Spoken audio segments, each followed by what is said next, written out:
Damn, son, where'd you find this?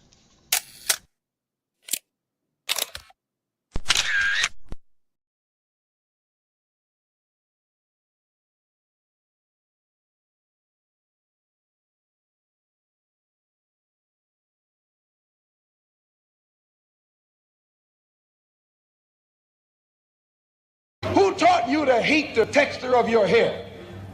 Who taught you to hate the color of your skin to such extent that you bleach to get like the white man? Who taught you to hate the shape of your nose and the shape of your lips? Who taught you to hate yourself from the top of your head to the soles of your feet? I love people as I meet them one by one. People are just wonderful as individuals. You see the whole... My great aspiration, my greatest ambition is to be so good. Now, in that way, I'm tiresome, as I suppose, to live with, because I want to be a fantastic human being. I am the greatest. We're not disputing that, Cassius, but how does Sonny Liston feel about it? He can't feel but one way, and let's take everything I say and like it. Because February the 25th, I'm going to take back my job. I'm the champ. He's no champ. He's a tramp. When you see men fall, don't laugh. Learn. Learn. Because you're on your way up. And the things that tempt people to fall, you and I are not free from that temptation.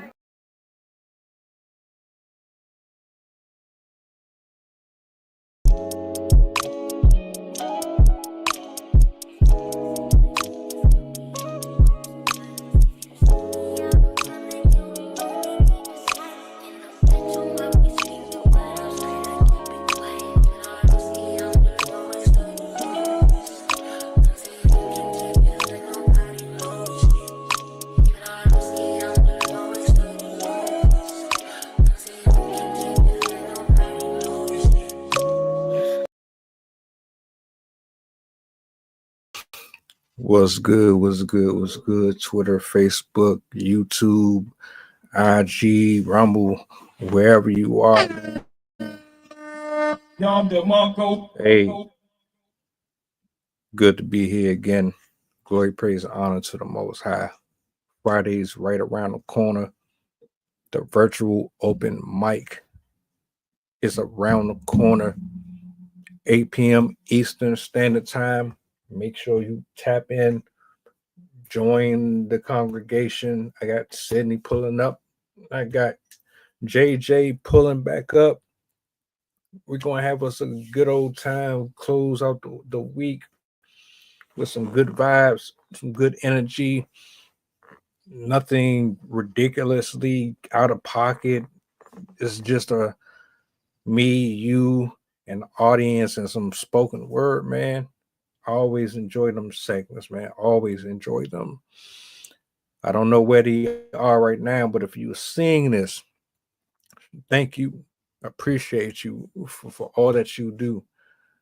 My writers, my poets, my painters, my artists, singers, rappers, from the interviews all the way down to the one-on-one conversations that we have here and off camera. I appreciate you. Do me a solid.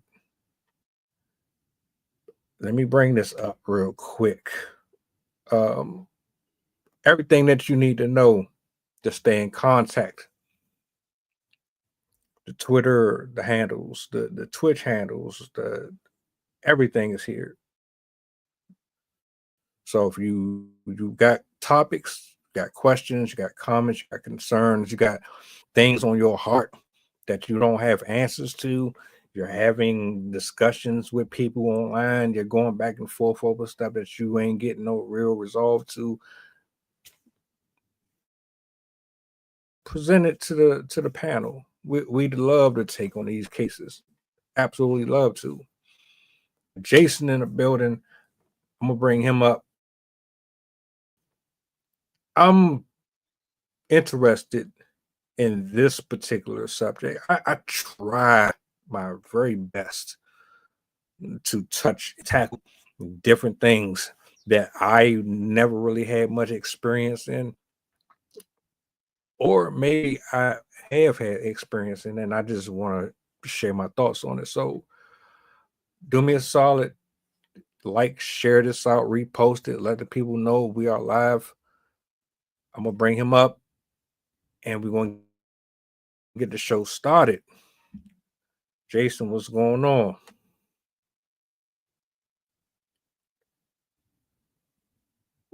Oh, okay. There we go.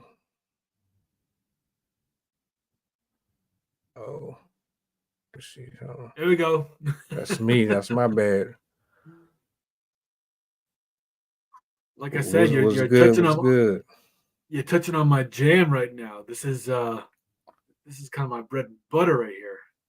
The whole body language thing. This is some good stuff. Yeah, I remember you were saying you dibbed and dabbled a little bit in this. And I guess you can say I've that. seen videos on it. I'm just being a little politically correct. This is kind of his lane, you know what I'm saying? Yeah, I've watched videos on it, from how you can tell if someone is lying to you. How can you tell if a person is interested in you? If a woman is interested in you, or a person is interested in you, when they're standing there in front of you, their feet are positioned a certain way, or if you're sitting on a couch, the way that their legs are crossed or positioned on the couch would say if they're it's a whole bunch, you know what I'm saying? So I don't know where I want to start, or where we can actually start with this. So I'm gonna turn it over to you, and yeah. So body language. Well, Understanding. put it this way: what's the significance of it? I guess that's my first question, if I had to ask. It is the significance of body language is probably the most underrated and most useful skill that a person can have. The reason being is that body language is based on emotional reaction, not reasoning. And most people have no idea why they are doing certain things. However, it can be mapped and it can be understood. And when you understand what a person is really feeling and you can put it to words, you can crack the code of human interactions. And this is the most powerful thing to do, because we are a social creature.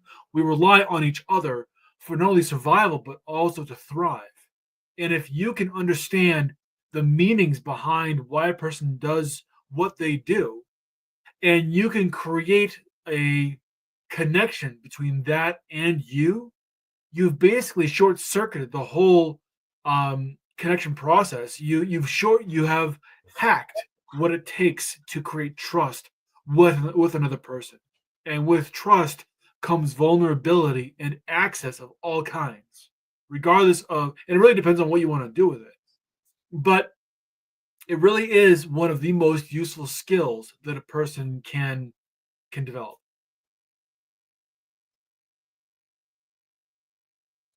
It does feel underrated, and I never really paid much attention to it. I'm pretty aware that when I'm in social spaces, I can be, let me hurry up and get to where I'm going. I'll do the small talk, but it's almost like I'm not really a small talk person unless I'm interested in having the small talk. But if I do it just so that I can get it out the way and go on, I'll acknowledge you, but then I'll just kind of, and then it's like, well, I don't want it to be awkward and we just standing there, and so I just keep going, because to me, I'm already thinking, well, you don't really want to be here. You're pretending like you want to be here. So let's just go ahead and cut it short. And then I go my way and you can go yours. But maybe I could be reading that wrong. And a lot You of are. times I think I have read it wrong.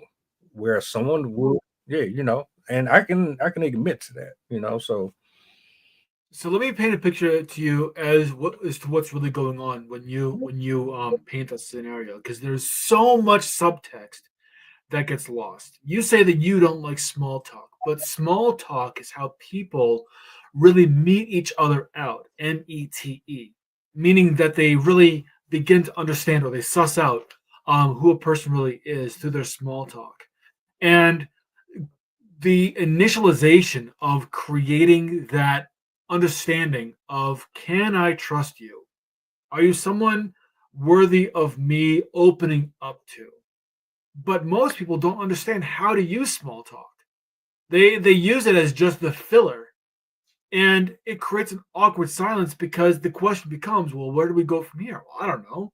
Well, what do you want to do? I don't know. We might as well just bounce. And when you leave a situation like that, both you and the other person leave dissatisfied because you've created a situation where there's no resolution. There's nothing that there's no connection that was had from that. It's like something you felt like you had to do. But it's because there's no understanding of how to move forward. And a lot of that has to do with fear. And it's like what Brene Brown says, vulnerability is the last thing we're willing to show each other or willing to show others, and the first thing we expect from someone else. And it's one of the most ridiculous things ridiculous ways to conduct yourself, because you miss so many opportunities of creating real genuine connections. Yeah, you're there because you want to be social, but at the same time you don't want to waste your time, and there are probably other people who are saying that also. But what you're not seeing and what you're not understanding is that while you may not want to spend too much time in a place that makes you feel awkward, those places are rife with opportunities of being able to create genuine connections with people they normally wouldn't interact with. And some surprising insights can be had from other people. So let's say that you were someone who had a better insight about human behavior and about body language, and you especially about how to elicit information and how to create connection.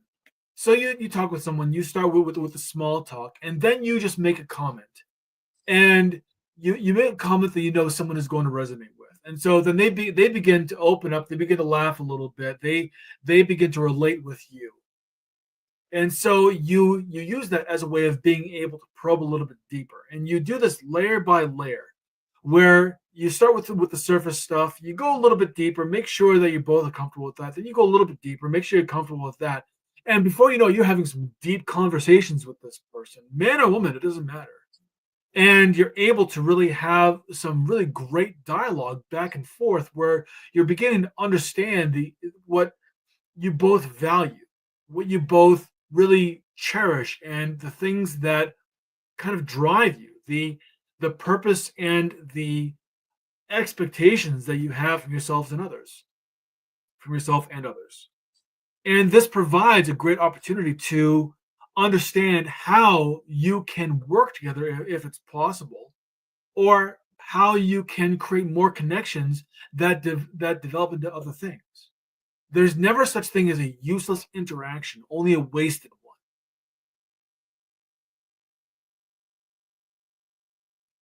So it's all about optimizing your opportunities to the best of your knowledge, which And increasing your would knowledge so that mean you that can you can better the opportunities that you have. okay. So let's say you are absolutely interested or in tune, because I mean, the talking part, it's not that bad. You can improve on that. I've dramatically improved on mine.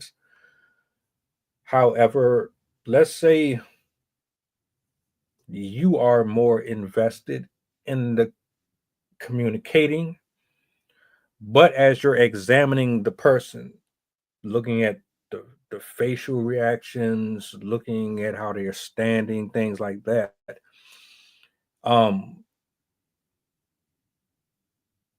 You can, like, for example, I was always under the understanding that if a person that you're talking to is standing away from you, like they have their body kind of turned into the direction that they're trying to go in while you're speaking, that's their way of trying to get out of the conversation. It's true. How do you proceed then? It's all about I'm looking attention. at I'm looking at it like, okay, right. So the idea of attention I'm looking at it like, all right, you don't. Go ahead. Sorry. Go ahead. Now I was just gonna say it just comes off as if you don't want to really be here. So let's go ahead and hurry this up. I'll let you go, or they'll just continue to walk as you're talking. So that's all I was going to add on. So it all has to do with how you manage attention. And again, this is a hack. So there are four stages of an interaction. They are behave, relate, influence, lead. And this is true in relationships, in business, in every single situation you find yourself in. These four things all exist because every single person is driven and wants to be driven by these four things. So behave is understanding your perception of behavior based on your understanding of yourself and your understanding of others. This is where you begin to understand the why of what people do. Understanding the reasons. The more you understand a person's reasons, the more you can understand how to interject yourself into those reasons so that a person feels that you are important to them as they are to themselves. And that's a key factor. So a person who's walking away, you can safely gauge that they don't see you as someone who's important enough to give their attention to. The influence piece is about understanding what it takes to get someone to, the relate piece. So the behavior is understanding the behavior. Relating is about understanding how they relate to others and making yourself someone who is relatable to them. And this has to do with not only the conversations that you have, but also the questions you make, the questions that you present, the statements that you make, and how you manage someone else's attention level. And there are 6 key factors that you want to focus on, and focus is one of these. I use the acronym F codes, and it stands for focus, connection, openness, vulnerability, excitement, and what's the S? I'll have to think about it another time. But I was just working on this actually. Sorry, I just got a little bit distracted. When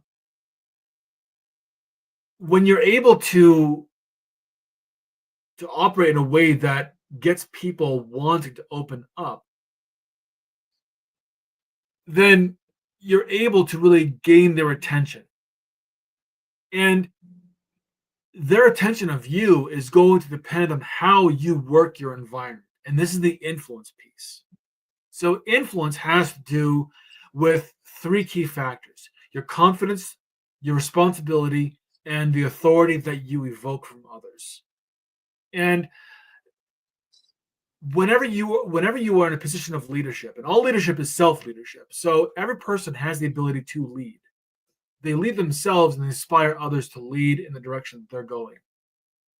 When you are influencing others, what you're really doing is influencing the areas around you based on how you present yourself, how you interact with others, and how you are perceived. And these are probably the most important areas of how you can possibly be seen by others, how you can possibly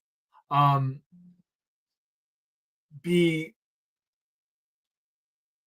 how you can control your environment, and how you can interact with others, and so that they want to interact with you in a certain way. Now, the lead piece has two parts. The first part is understanding how you manage expectations and how you communicate to create results. And again, this is in business as well as in relationships. In fact, any area of your life. With every single person that you are interacting with, you have the opportunity of being able to decide how you want to move forward with them. And the moving forward piece is the most important piece, because without moving forward, there's nothing else. There's nothing else that you can do. So the reason why I've been kind of a little bit all over the place is because I was looking for a specific document. So suggestibility is the last one. So it's focus, connection, openness, vulnerability, excitement, and suggestibility. And all of 6 of these things have to be in line in order for a person to want to give you their attention. They have to be focused on you. They have to feel like there's a connection to you. They have to be open to learning more. They have to be willing to be vulnerable, meaning that they're open to creating trust. They're willing to share secrets as well as receive the secrets that you share. They have to be excited about what comes next, and they have to be suggestible that there is something to be had here. Again, whether it be a relationship or whether it be something else.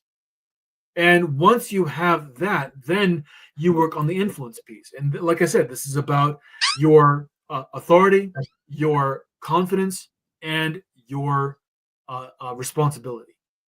And authority is given, responsibility is taken.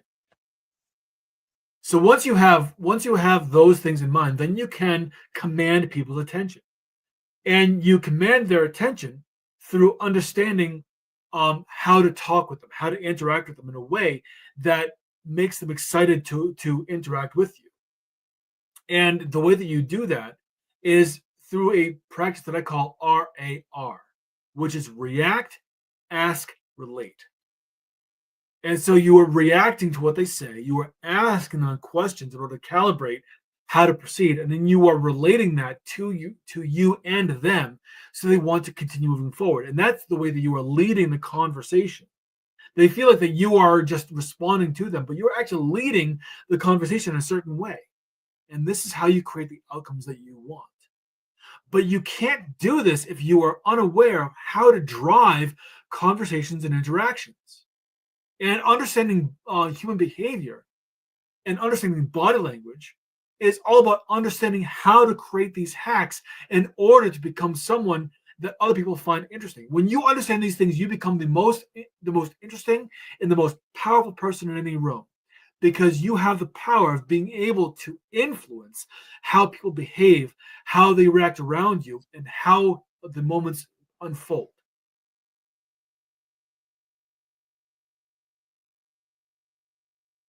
That sounds like a whole dance, like learning to tango with somebody with 2 left feet.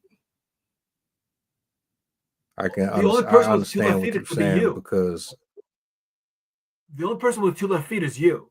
And I say that for every single person, not just you in particular, but every single person who doesn't understand this has 2 left feet. But you're right. This is a dance, and this dance is required. This dance is an absolute necessity for building these relationships. You don't build relationships without this. And if you're trying to find a way to bypass this, you never will. Because this is the process of creating human interaction. Without this process, you don't get anywhere.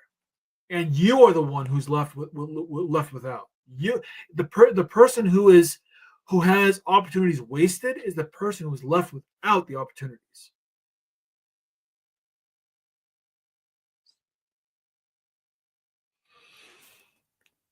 someone who is socially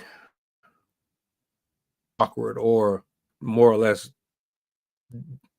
dependent on their own knowledge of interacting with people, and their social cues don't kind of align with everyone else's.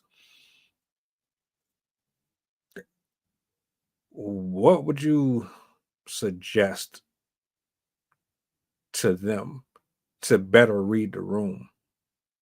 Be aware of everything that you do. Take risks, fail, and then learn from the failure and do better. It's the only way that you can improve. You have to be willing to do the process in order to improve the process. Everyone can do it. I did it.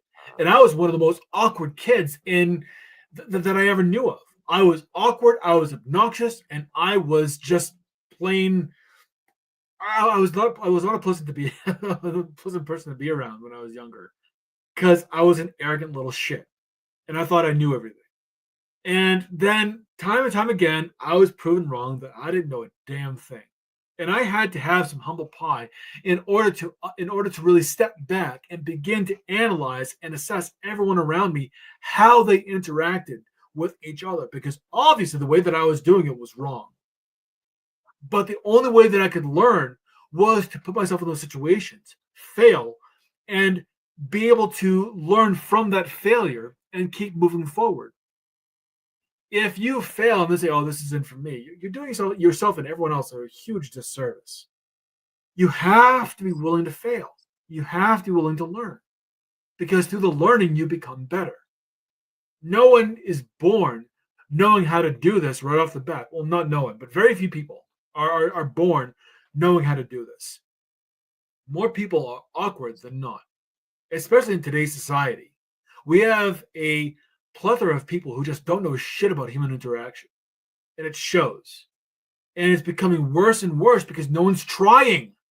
No one is taking the risks that they need to in order to better themselves. They're expecting that other people are just going to give them the information. No one's going to give you anything.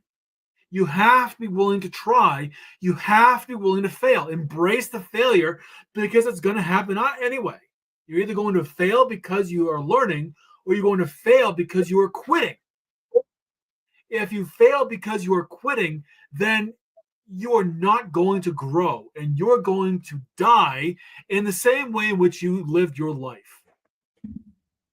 Or you can improve yourself, and by the time that your time comes, you are going to be someone who's remembered, because you have improved yourself in a way that is going to make yourself memorable. The choice is yours. You can either quit and be disappointed your entire life, Please. and just live in a dejected way, or you can decide that you're going to live in a way that is going to be memorable.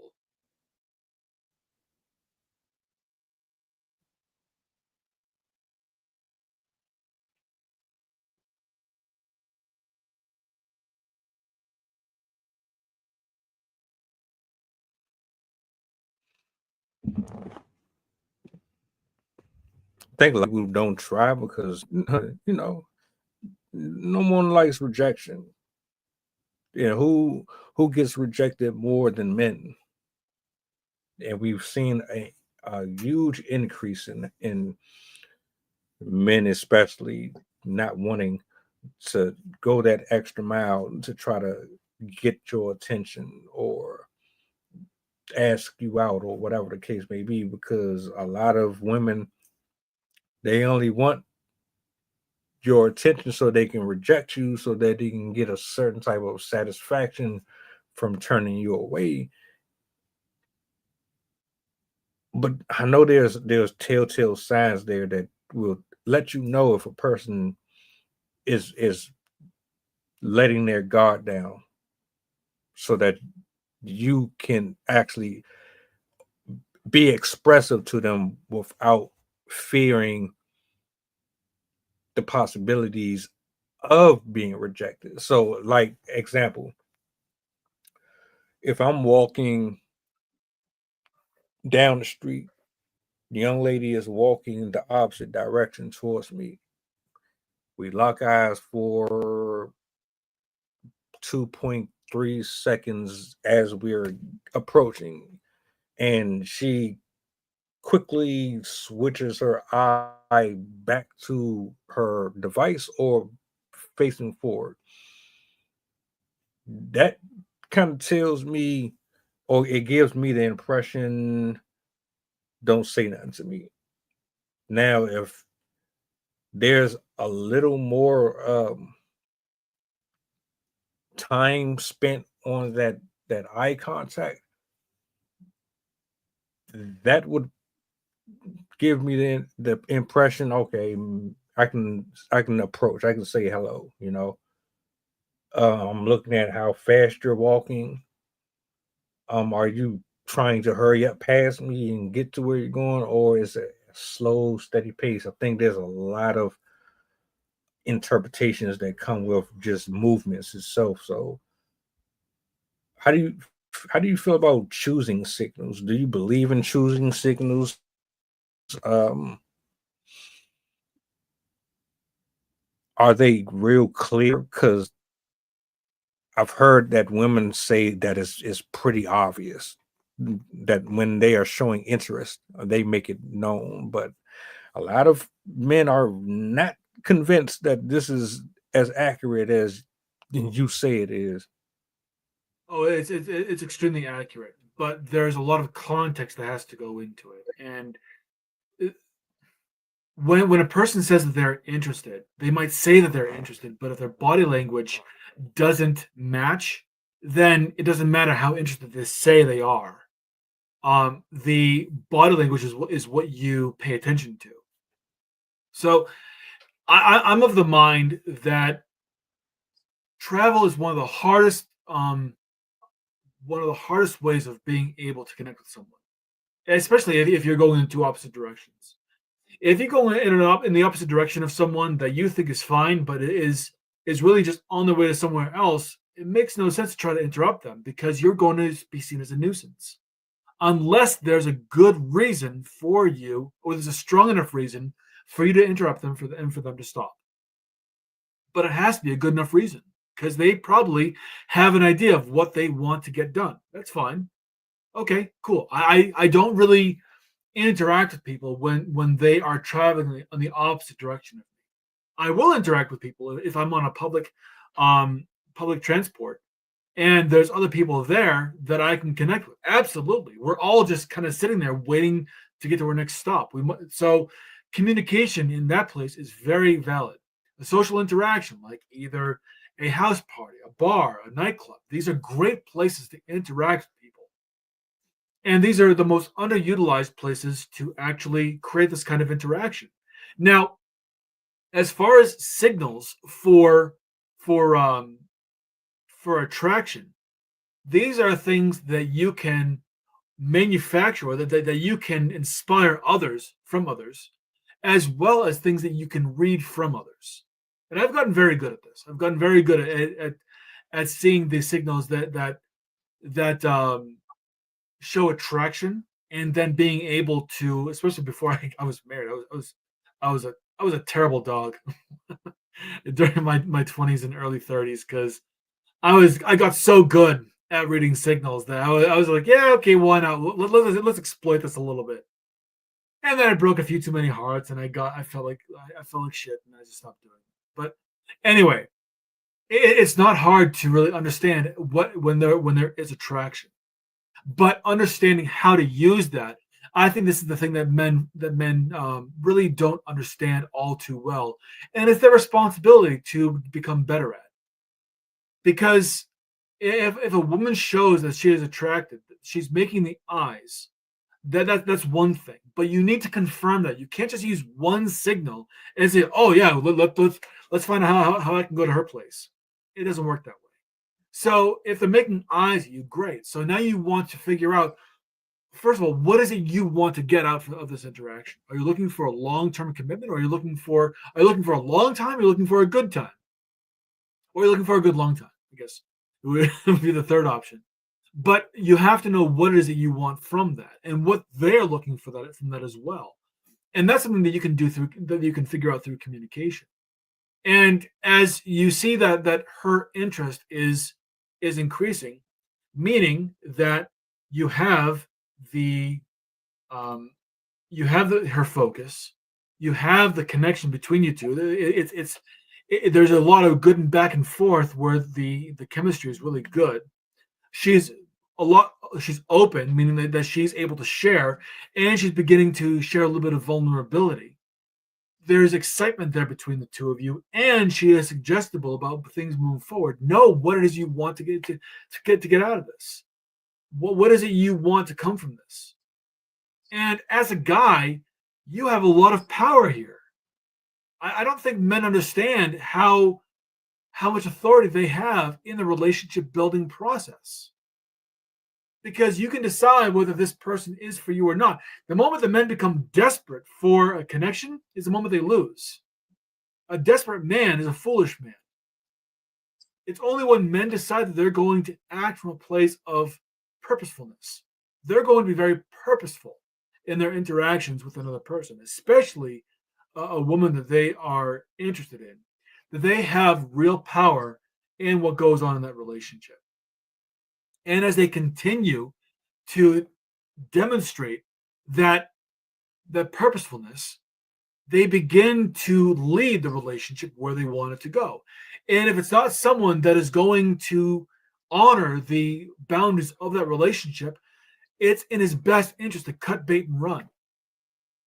You don't try to develop feelings first. You seek to develop you seek to discover if this is someone that's worth developing a relationship with.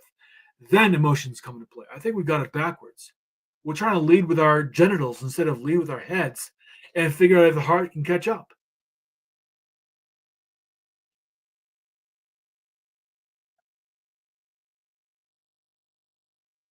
One thing I will acknowledge is just because a person smiles at you doesn't necessarily mean they want anything romantically.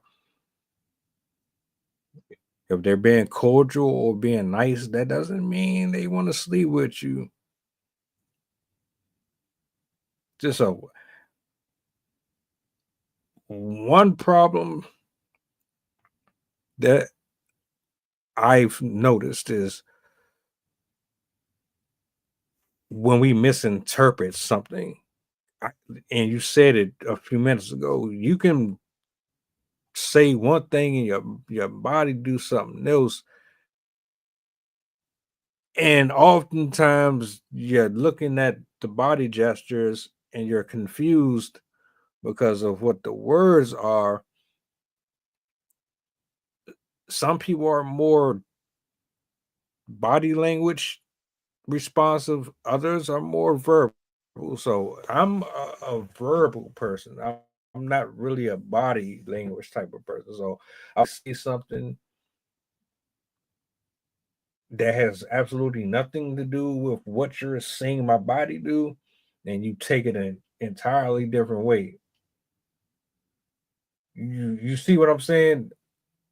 I've noticed a lot of guys do that too, and you get angry and upset when she's not interested or whatever the case may be, but you're not really looking at what's really happening here. I think your genitals are actually speaking louder for you than logic is. What's really in your face is telling you no, no, no, no, but you're not looking at that. You're looking at everything on her that says yes, yes, yes. And you end up getting a foot in your mouth. Are there body movements, motions? Are there gestures that we should kind of pay attention to when we're interacting with a person? Especially being as how you spoke on something to the effect of dealing with liars and stuff like that. The three areas you want to focus on are the face, the hands, and the feet. Those will be the biggest indicators, the only indicators you need as to understand a person's motives, detect deception. It's not detecting lies. It's detecting patterns of deception and the possibility of deception. No one is a lie detector, but it's very possible that you can detect when someone is being more deceptive than not. And that is a real skill. because it's not about understanding whether someone's lying or not. It's about being able to understand the moments of stress and what that stress could mean, and then confirming. And the confirming part is the most important, because it's through the confirmation that you're able to understand why a person is being, or why a person is appearing deceptive. And I always go by the rule of 3 or more. You need a pattern of 3 indications, at least, especially if they're definitive. Understand if a person is being more deceptive than not. And this has to do with, like I said, the face. So eyebrows, eyes, mouth. Those are the 3 areas you want to look at with the face. With the hands, how the hands are interacting with themselves, how they're interacting with your face, your neck, and your body. And then your feet, where your feet are positioned. Are they positioned in a place where it says, I want to get out of here? Or a position of, I'm stable where I am? Are your feet pointed away from you, meaning that they are more averted from you? Or are they pointed towards you, meaning that there is engagement? So these are the areas you really want to focus on. And also you want to focus on those are just the physical. You've also got nonverbal and verbal cues.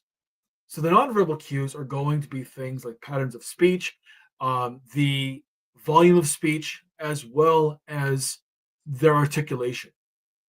The more confident a person is, they speak slower, they're way more deliberate, they have a sing-song quality to their voice, and they tend to stutter less.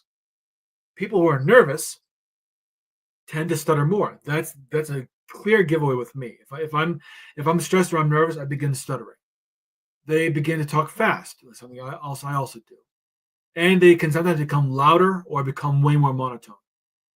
This is an indication of a lack of social regulation, meaning that there is stress in some way. Then you've got the verbal. The verbal has to do with what people say. So some people are going to they're going to change the way in which they use their pronouns. They're going to change the way in which they interact with people. They might say sorry a lot, or they might they might say other things. A huge slew of patterns that you can derive from someone's speech, how they speak, what they're saying, and clue in on certain words that they give. That's going to help you understand where their mind is at, what they're thinking, and whether they are trying to hide something or whether they're trying to hint towards something. So those are the 3 areas. You've got the physical, you've got the nonverbal, and you've got the verbal.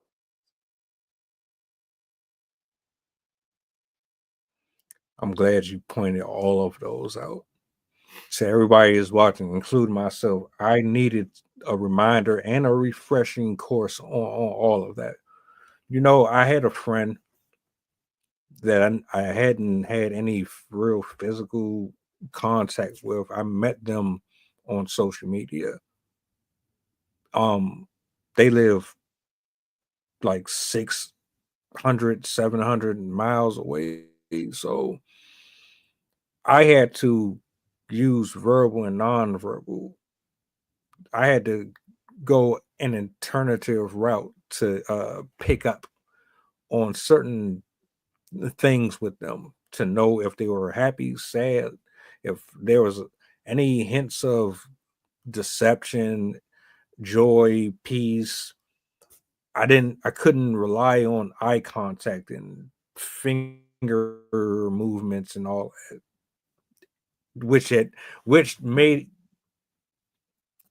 my senses sharper, because I didn't have to physically hug them and be intimate with them in ways that people traditionally say is the right way to go about it.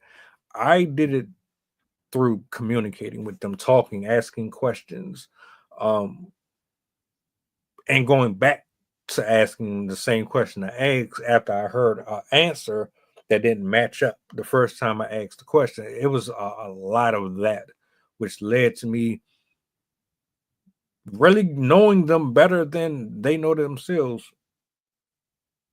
And people think that's impossible. You think it's really difficult to get to know someone without sex, and it's boring if you don't have that part. You don't have the kissing and things. But I'm telling you, when you're in a position where all you can rely on is communicating, it it does something to you. It trains a different type of muscle. It forces you to look at other areas of yourself and the person that's across from you and see them in a different light so that you can get a better understanding of what you're doing and what they're doing, and if this is worth it or not worth it. So I'm glad you brought that up because that spoke to me a lot. Now I could understand the feet pointing, and I've heard that so much that I can honestly say that I believe that. And overall, from the beginning of the show to now, I'm realizing that a lot of them gestures either I'm doing or I'm confusing them, or I'm making things look one way when it's really something else. And I need to work on that a lot more myself personally. And a lot of people won't admit or own up to it. That's why I asked, how important is body language? How significant is it in dealing with people on a daily basis? I tackle it as human behavior rather than just body language, because body language is only 1/3 of the equation. And to understand human behavior, the nuances that go on behind reactions. This is one of the reasons why I'm so good at understanding intent. Like many of the videos that we've reacted to on Tuesday, I've been able to really understand the insights that go on only because I've been able to do the work necessary to understand what drives human behavior, what creates the opportunities that people have. So I understand this. I understand a lot, but I've done a lot of work. I've spent over, if you want to include my childhood, I've spent since I was 8 years old, which means I've spent 33 years of being able to understand human behavior, because I'm 45 now. And the more, no, that's not right, 37 years. Yes.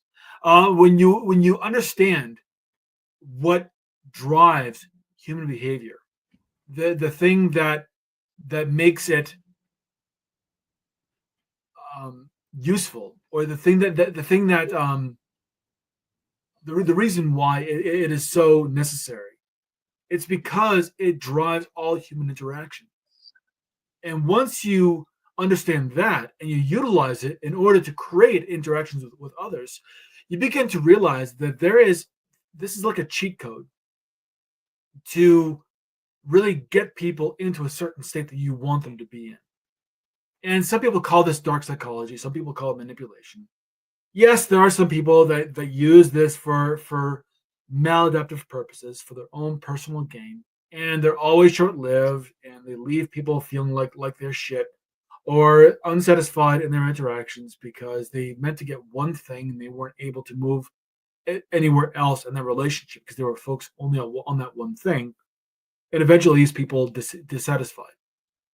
However, when you do this correctly, when you use it the way that it was intended to be used, you begin to see that the interactions you have with others are potential for amazing opportunities, not only for your ability to get what you need, or your ability to create connections for your own personal enjoyment, but also you can give back in ways that people that you never thought possible. You can create the business, the intimate, and the personal relationships you've always wanted because you understand how people work, and you're able to manipulate that in a way that serves the purpose of everyone involved. And this is responsible leadership. This is what it takes to. This is what it means to be a good leader, is understanding how people work and utilize that in a way where everyone can win from this.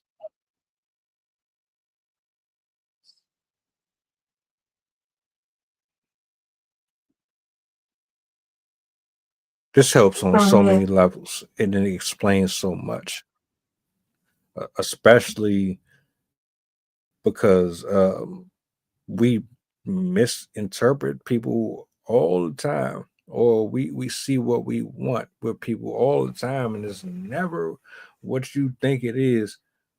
I'm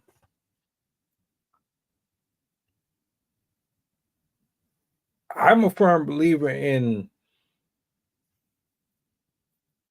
giving effort, showing interest. How I identify it is through your effort, or what do you put in to show me that you are here because you enjoy my company or my presence, or you see something here that could potentially turn into something else. So I don't have to ask you, I don't have to really force you into this. Just like I don't think anyone who is confident has a problem approaching or having any type of discussion with anyone, pass, fail, agree or disagree. If you are interested in someone, you don't get nervous. If you're used to rejection, you're not going to get nervous. If you've practiced and practiced and practiced, you're not going to get nervous. It's just, hey, hello, I find you interesting. What's your name?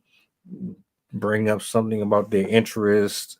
Uh, like you said, small talk, and then turn it into something slowly leading up to something that could potentially turn into something better.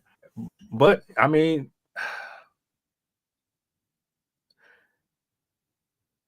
it's I never really looked at it to be such a major thing. You said this is just 1/3 of it.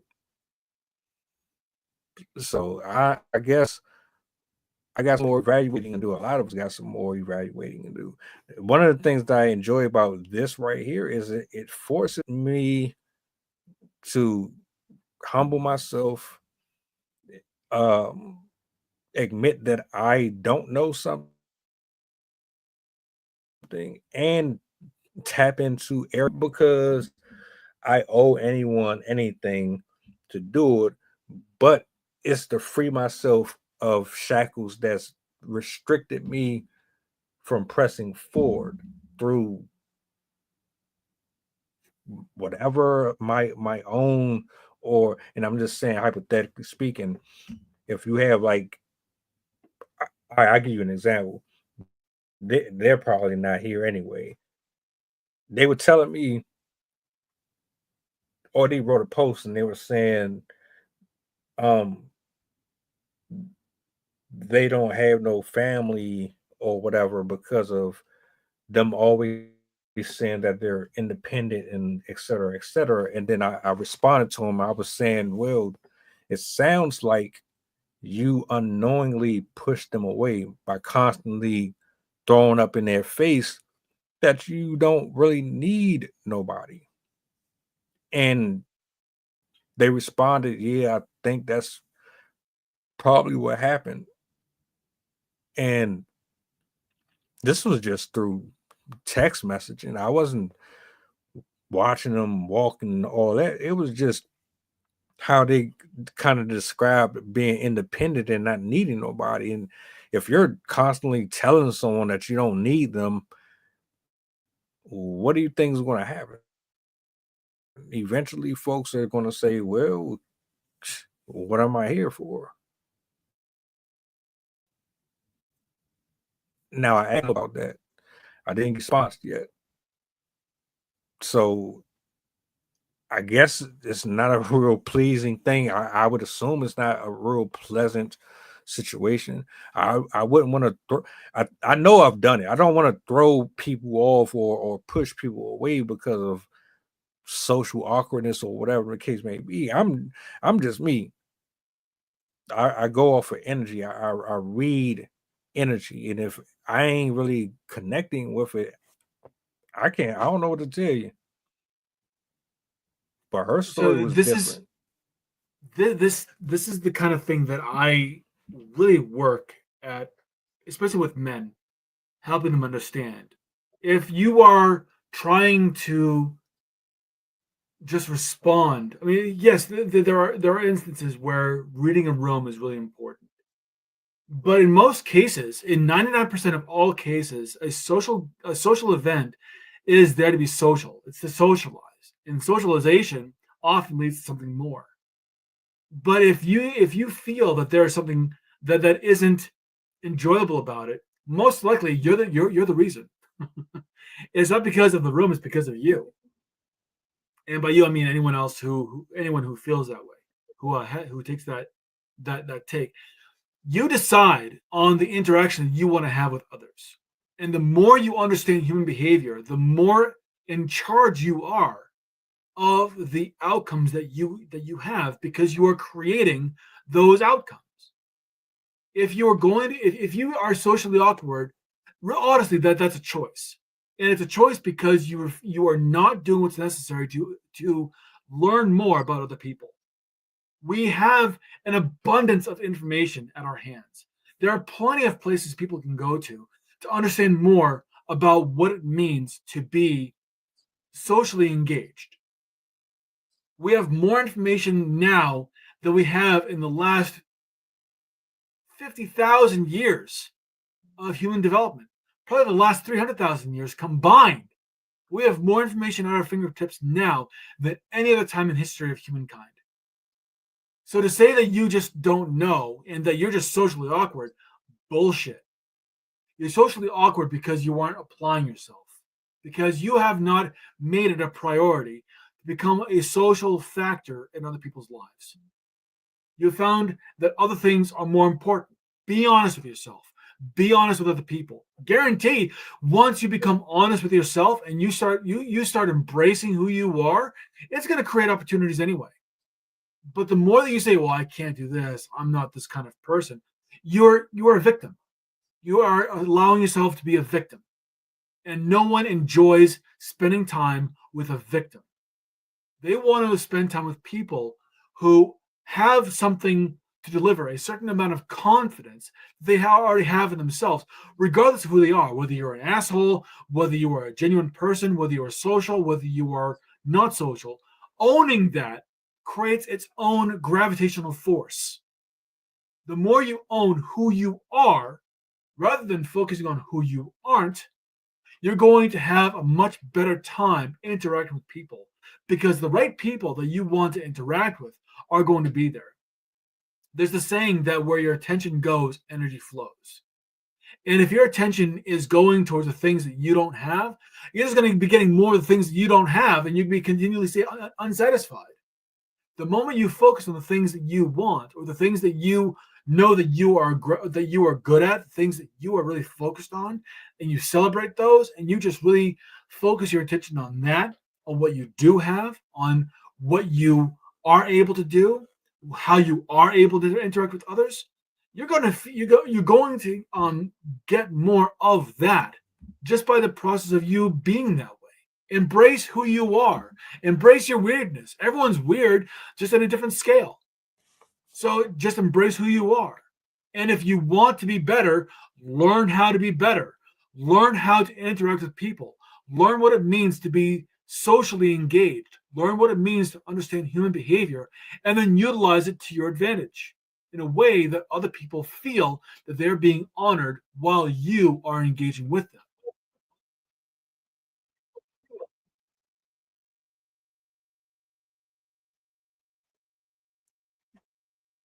Disclaimer.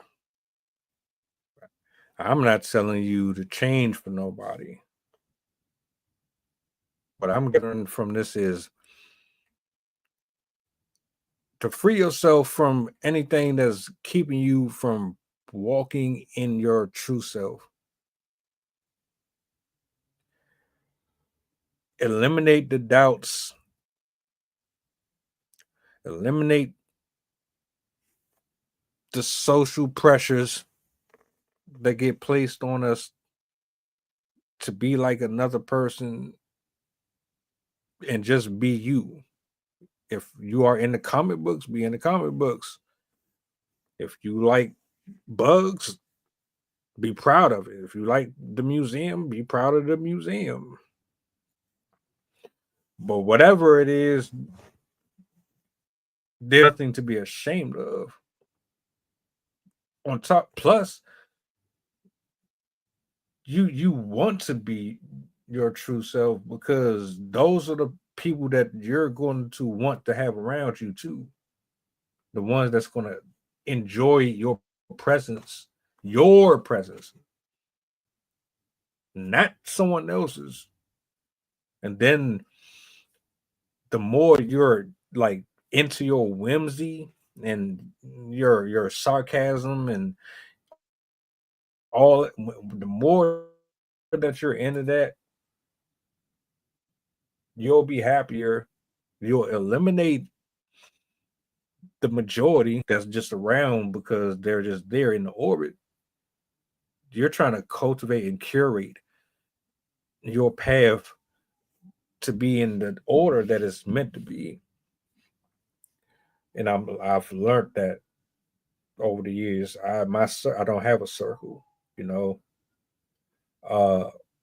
Me being me has introduced me to the people that I've been introduced to.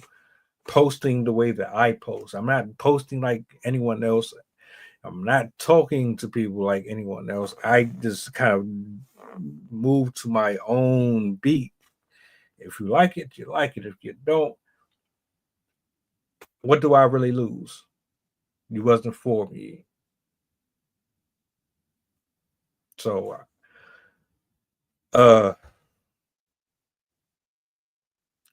is there anything that you want to leave off with in terms of the topic itself?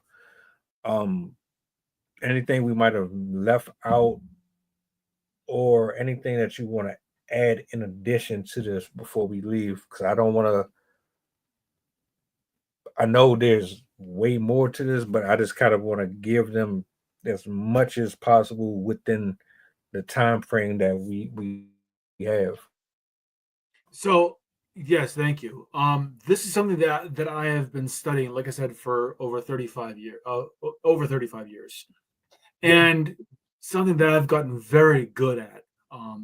Not only understanding myself, but also helping others understand. If this is a topic that you find that this is really important to you, send me a message. I've got a course that actually I can take you through that will help you become better at understanding human behavior, at becoming someone who can really hack human behavior so that you can be someone that others find as being valuable to them as you want to be to others.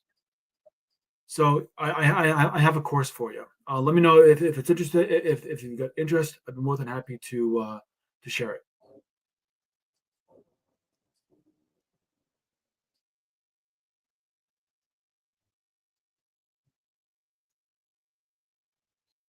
Sounds good. Sounds good to me. Hey, look, I'm human just like the rest of y'all. I ain't perfect. And I'm working on myself every day. Trust and believe. And I'll be first to tell you, I'm going to test this out. I want to see where I'm at because I would like to be more effective and more efficient in everything that I put my hands on. To the people that I communicate with, do business with, hang out with in the future, Lord willing, all of it, all around. I just want to be better. I want to improve as much as I can. And that's the whole point of these streams and these conversations, period. You don't want to be a hidden gem. You don't want to be restraining yourself your entire life from an experience that you can't blame anyone else for robbing you of, when you're the one that's robbing yourself of it by denying yourself of who you really are, whatever that is. And I see a lot of people are free and they're happy. They're awkward, but they're not awkward. They're just themselves, and it's cool to just be yourself. So I'm grateful Be for your this weird ass discussion. self. I don't know what made me think of it. Exactly. Exactly. Hell yeah. Hell yeah.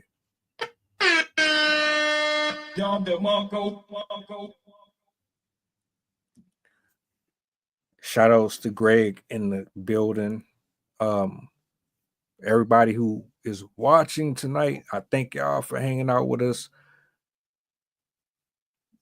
Is there anywhere that you would like them to contact you or reach you? Anything that you want to kind of let them know about before we close out? Y'all already know Twitter, Facebook, all that. If you want to tap in, questions, comments, topics you want to see us talk about, that's my plug. Meta is the best place to reach me, either Instagram or Facebook. And if you have interest in really understanding more, get in touch with Mel. He'll direct you guys to me, and we'll just do it like that. And I think that would be a really good thing, and it'll help you be able to understand better on how to interact with other people. It'll help me grow my business, and it'll help Mel because I'll give him a finder's fee.